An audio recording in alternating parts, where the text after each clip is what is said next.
Staying on top of the pressures of modern life is a real concern for many Australians, and being mindful has become a common catchphrase when dealing with stress. An Indigenous elder says Australians could also learn from the world's oldest living culture when it comes to their mental health. Eleni Roussos has travelled to the remote top-end community of Nauiyu for this report. Lined up and ready to go, these teachers from Victoria are ready for a lesson of their own. Welcome. They've crossed the continent to spend time with Miriam-Rose Baumann, Not too much because they got mobile phones. a former school principal who now runs cultural connection tours in her community of Nauiyu, south of Darwin. It's hard for them to come here and chill out. And sometimes the non-Indigenous people that come here find that really, really stressful.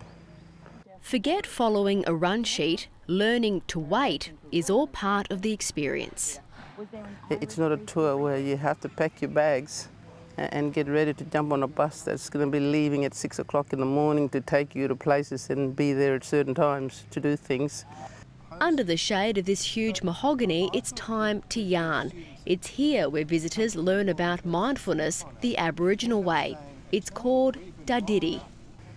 Dadirri is being still, deep listening and being aware. It's about, I suppose, the makeup of who Aboriginal people are. What is your understanding of Dadirri? I think it's just a sense of really being in the moment, at one with yourself, which I just find really impossible to do. We encourage it and we try and step up practices of being in the moment in schools now, but yeah, it's really hard. The stress of life back home and how to keep on top of it all is a common theme. I have 3 little kids and I work nearly full time and I feel that I need to do it. I need to do it for my own mental health and however I find it very difficult to do. So what kind of advice do you give to people who use those excuses, I guess? I wouldn't like to be in your shoe, but I know what it's like in the city.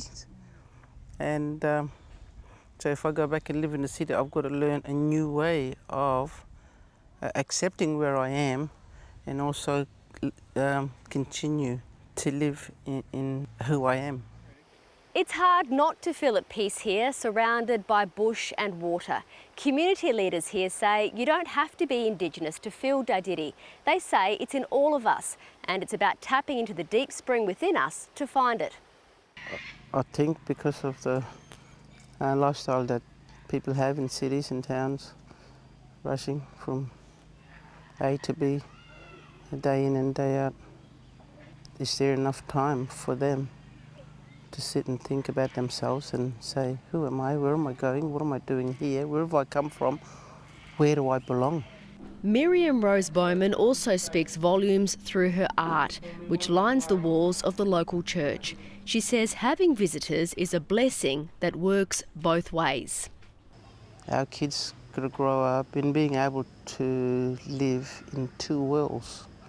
And for us to do the cultural education, I suppose it's also to make them strong to be who they are. It looks like the base of the tower. As for herself, Miriam-Rose Baumann is far from slowing down. She has invitations to talk about Dadirri around the world and says her message to people is simple. We've got to appreciate each other and everyone around us, and we've got to also nurture other people's spirit and making them realise that they're just as important as anyone else that's sitting next to them. Healing words from our own backyard. Eleni Roussos, ABC News, Nauiyu.